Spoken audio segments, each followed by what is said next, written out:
महाराज जी, आज की एक बड़ी विकट समस्या है। माता पिता बच्चों के साथ नहीं रहना चाहते और बच्चे माता पिता के साथ नहीं रहना चाहते। ऐसे में माता पिता के लिए क्या व्यवस्था हो सकती है? क्या सभी माता पिता को वृद्धाश्रम में डाला जा सकता है, रखा जा सकता है, या कोई और ऐसी व्यवस्था आपके मन में चल रही है?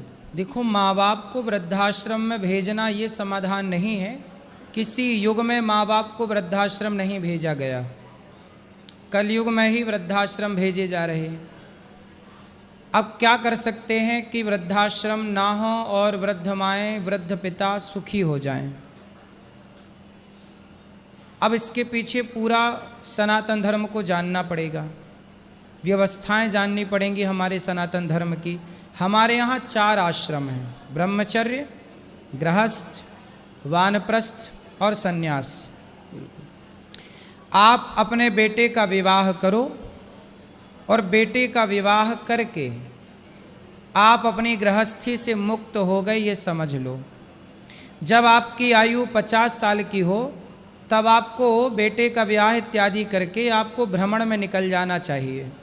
पहले के लोग वानप्रस्थ आश्रम का पालन करते थे, संतों के पास जाना, सत्संग करना, कथाएं सुनना, तीर्थों का भ्रमण करना, भक्ति करना। अब आजकल क्या है ना, बूढ़े बूढ़े माँ बाप भी बच्चों से अटैच होते हैं। भाई बच्चे तो लात मार रहे हैं, बच्चे माँ बाप को स्वीकार नहीं कर रहे हैं, पर माँ बाप की मनस्थिति ऐसी है कि उनसे पुत्र का मोह नहीं छूटता। लातें बातें सुन सुन के भी माँ बाप बच्चों के पीछे भागते रहते हैं, मेरा बेटा, मेरी बेटी, मेरा बेटा। यदि माँ बाप अपने बेटों का मोह त्याग दें और कुछ संपत्ति बेटों को देकर, कुछ संपत्ति अपने पास रखकर और तीर्थ यात्रा करें, तीर्थों का भ्रमण करें, अपने हाथ पांव चलते चलते जीते जी सारे अच्छे कार्य करें, तो अपने आप उनके मन में पुत्र के प्रति वैराग्य हो जाएगा सत्संग से, फिर मोह होगा ही नहीं। आज पूरा दोष किसका है? बुढ़ापे में ऐसा है कि माँ बाप की भी गलती ये हो रही है कि माँ बाप अपने बच्चों को संस्कार नहीं दे पा रहे हैं। आजकल गलती केवल बच्चों की है, मुझे ऐसा नहीं लगता, गलती माँ बाप की भी है। माँ बाप की क्या गलती है? जब बच्चा छोटा होता है, 5 साल का, 8 साल का, 10 साल का, हर बेटा अपनी माँ से बहुत प्यार करता है। 5 साल का बच्चा खूब प्यार करता है, माँ की छाती से चिपक के सोता है, माँ के बिना नहीं रहता। अब जब बेटा आपके साथ था, आपकी बात सुनता था, तब आपने क्या सुनाया उसे? कुछ नहीं, ना गीता सुनाई, ना रामायण सुनाई, ना धर्म की बातें की। तब तो आप मोबाइल पकड़ाते रहे कि तू मोबाइल खेल, मैं काम कर लूँ। काम आपको बहुत ज़रूरी था, बच्चों को मोबाइल पकड़ा के काम। अब धीरे धीरे क्या हुआ कि वो बच्चा बड़ा होता गया और माँ से अटैचमेंट समाप्त हो गया, मोबाइल में, संसार में उसका जुड़ाव हो गया, गलत संगति मिल गई।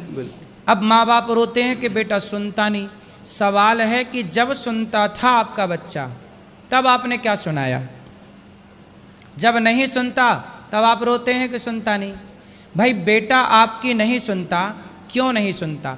बंदर तो मदारी की सुनता है, बंदर तो एक जानवर है, लेकिन मदारी ने उसे इस तरह ट्रेंड किया होता है कि बंदर बंदर होके भी मदारी की बात सुनता है, इशारा समझता है। यदि बंदर को वश में किया जा सकता है तो बच्चों को वश में नहीं किया जा सकता है। गलती माँ बाप की भी होती है। माँ बाप समय नहीं देते बच्चों को, माँ बाप बच्चों को इग्नोर करने लगते हैं एक टाइम बाद कि तू मोबाइल चला, तो यहाँ रह। और माँ बाप भी अलग स्वतंत्र होना चाहते हैं, बच्चे भी स्वतंत्र होना चाहते हैं। कुल मिलाकर के यदि माँ बाप, जीजाबाई ने अपने बच्चे शिवाजी को बचपन खेल खेल में ही ना योग्य बना दिया। माता कुंती के पास भी तो 5 बच्चे थे, 5 पांडव। उस समय उनका पति मर चुका, जेठ का साथ सपोर्ट नहीं, भीख मांग मांग कर माता कुंती ने पांडवों को पाला है और योग्य बनाया है। माँ ने अपने बच्चों को योग्य बनाया। आज आपका बेटा कितना योग्य है, इतना योग्य है कि बेटा आपके ही पाँव नहीं छूता। आजकल के बच्चे अपने माँ बाप के पाँव नहीं छूते, घुटने छूते हैं। क्यों? और माँ हंसती है बेटा देखो ऐसा है। जब वो पाँव नहीं छूता तो आप 4 थप्पड़ क्यों नहीं मारती हो? क्यों नहीं सिखाया आपने उसे? कोई मेहमान आए तो उसे प्रणाम करना नहीं सिखाया। कोई मेहमान आया तो आपने, आज जवान लड़कों से कहो कि ज़रा मेहमान आए हैं भोजन परोस दो। बच्चों को भोजन परोसना नहीं आता, उनको खड़े खड़े उनको रोटी परोसनी नहीं आती कि लेफ्ट हाथ से परोसें कि राइट हाथ से परोसें। इतना तो अक्ल नहीं है। ये गलतियाँ किसकी हैं? ये बच्चों की गलतियाँ हैं, बच्चों की रत्ती भर गलती नहीं। तुम माँ बाप जब धृतराष्ट्र गांधारी बन जाओगे तो बेटा तो दुर्योधन हो ही जाएगा। अधिकतर बेटियां आज खाना बनाना नहीं जानती महाराज जी। हाँ, बेटियां भी खाना बनाना नहीं जानती। आजकल माँ बाप बेटियों को रानी बना के रखते हैं, कुछ ना कर। अरे जब वो कुछ नहीं करेगी मायके में तो ससुराल में क्या करेगी? जहाँ जाएगी नाश कर देगी उस घर का। इसलिए बेटियों को बचपन से माँ बाप को खूब काम कराना चाहिए, खूब योग्य बनाना चाहिए। यदि ज़्यादा आराम देते हैं मतलब आप अपनी बेटी को अपाहिज कर रहे हैं, अपाहिज है वो। इसलिए बेटियों को इतना काम कराओ, इतना काम कराओ, इतना लिए रहो गैर में कि ससुराल जाते ही उससे लगे मैं यहाँ के सुखी हो गई, मायका तो अच्छा नहीं था, मायके से त्रस्त हो जाए। आजकल क्या है, ससुराल में लड़कियाँ टिक ही नहीं रही हैं, ससुराल में टिक ही नहीं रही हैं, सीधा मायके मायके। क्योंकि मायके में काम धाम कुछ नहीं है और ससुराल में थोड़ा सा है बंधन।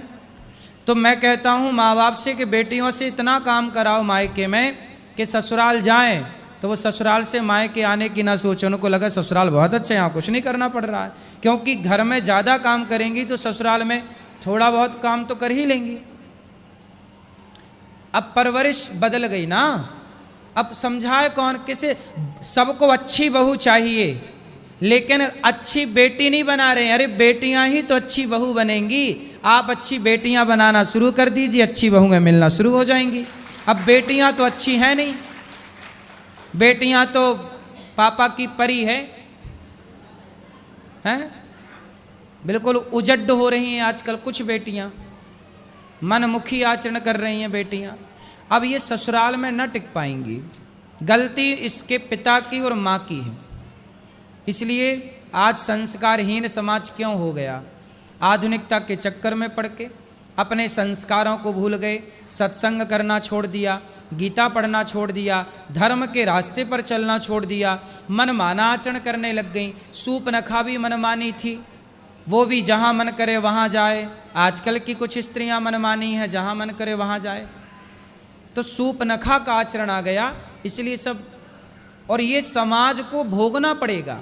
यदि आपने बेटियां गलत बनाई हैं तो बहू गलत मिलेगी, फिर बहू रुलाएगी तो रोना मस्त, फिर वो लगाएगी दहेज का केस, तुम्हें 4 जूता मारेगी तो सहना। क्योंकि वो जो आज बहू है कल तक वो किसी की बेटी ही तो थी। उसके बाप ने सही से परवरिश दी होती तो ये नौबत क्यों आती? महाराज जी, ये प्रश्न बार बार मन में आता है। माइक थोड़ा ठीक करिए अपनी तरफ।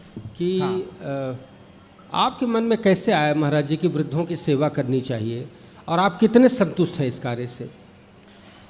देखिए, मैं एक बार कथा सुनाने गया। एक गांव क्षेत्र था, थोड़ा सा टाउन ही था। तो वहाँ पे एक बूढ़ी माँ मेरे पास आई, बोली कि बेटा जब मैं मर जाऊँ तो मेरी चिता पे आग लगा देना। ये पहला वाक्य था मेरे जीवन का, जहाँ से ये सब कुछ शुरू हुआ। एक माँ आई, बोली जब मैं मर जाऊँ तो मेरी चिता को आग लगा देना, मेरे से कहा। तो मैंने कहा कि माँ ऐसा क्यों? बोली कि मेरा बेटा तो मुझे पानी नहीं देता, रोटी नहीं देता। जब बेटा पानी नहीं देता, रोटी नहीं देता, जब जीते जी बेटा पानी का सहारा नहीं बना, तो ऐसे बेटे से मरने के बाद आग लेकर क्या करूँगी? मैं आग नहीं लेना चाहती अपने बेटे से। तब मुझे लगा कि भगवान कह रहे हैं कि बेटा पहले इनकी सेवा करो। देखो, आग तो लगाना बड़ी बात नहीं थी, कोई भी आग लगा सकता है, लेकिन मुझे लगा कि पहले इनकी सेवा करनी चाहिए पुत्र बनकर, फिर ज़रूरत पड़े तो फिर सब कुछ होगा। तो आज माताओं की तेरहवीं भी हम यहीं कराते हैं। बच्चे लेने नहीं आते अपनी माँ को, मृत्यु के बाद देख